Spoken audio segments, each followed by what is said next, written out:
Welcome back to the Breakfast Club. We've been covering the Donald Trump inauguration once it took place, his speech, and since he's back, so is the controversial stance that he brings on climate change. His return to the office has environmentalists across the world worried. But here's the thing, we're not surprised. Yeah, he has repeatedly gone on record to call climate change a hoax. So what does this really mean for the planet? And can other countries really save the day? Is there some sort of a balancing act that can be brought in the world order when it comes to climate? Shrishti explores that. Environmentalists across countries were already concerned about Donald Trump's successful run for the US presidency last year. But his latest announcement to withdraw from the 2015 Paris Agreement on the day of his inauguration has confirmed their worst fears. There's disappointment, but hardly any surprise. The 47th President of the United States has been a climate change denier. He wrote his electoral campaign on Drill Baby Drill, in the world's biggest historical emitter of carbon dioxide and exporter of gas and oil. Even as their burning continues to fuel a record spike in global temperatures, making the extreme weather events more severe than ever before. Remember the Los Angeles wildfires? Noted environmentalist Ms. Sunita Narayan highlighted how the US, even under Joe Biden, produced and exported more oil and gas than any country in the history of the world. 13.5 million barrels of oil a day.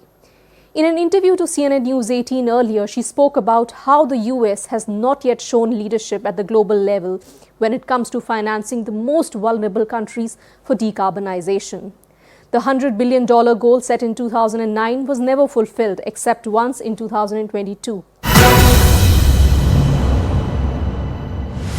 But on Monday, Mr. Trump confirmed the worst fears that his second term could be a setback for global cooperation on climate action.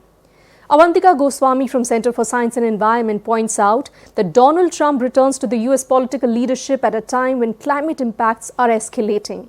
The chaos and uncertainty of his actions will hurt the US decarbonization as well as the obligations it has to the rest of the world. So what is this Paris Climate Agreement that we are talking about? The 2015 Paris Agreement that Donald Trump has pulled out of is one of the most important UN climate action deals signed in 2015. Under this, countries committed to limit global warming to below 2 degrees Celsius above pre-industrial levels and pursue efforts to limit the increase to 1.5 degrees Celsius.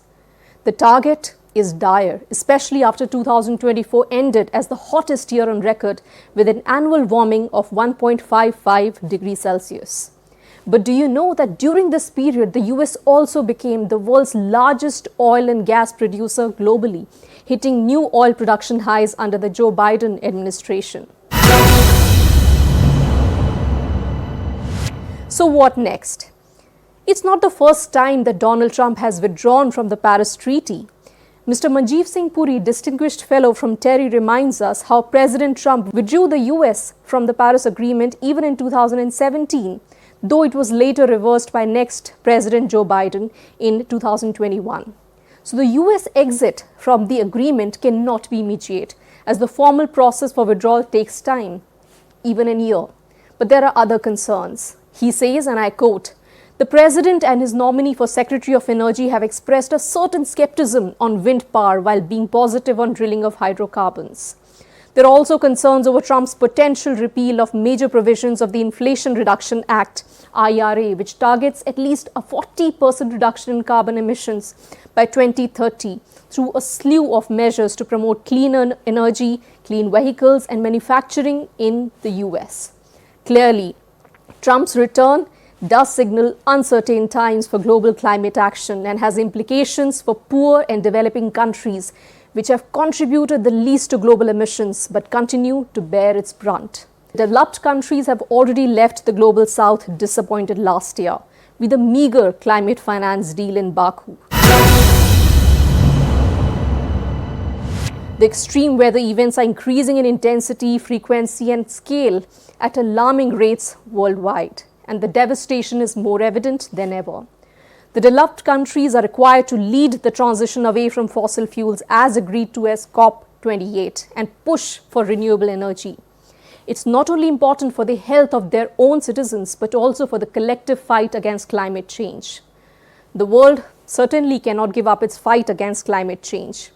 The policy experts I spoke to highlight that the other nations must lead and must continue to lead and ensure that global climate action does not slow down in this critical decade.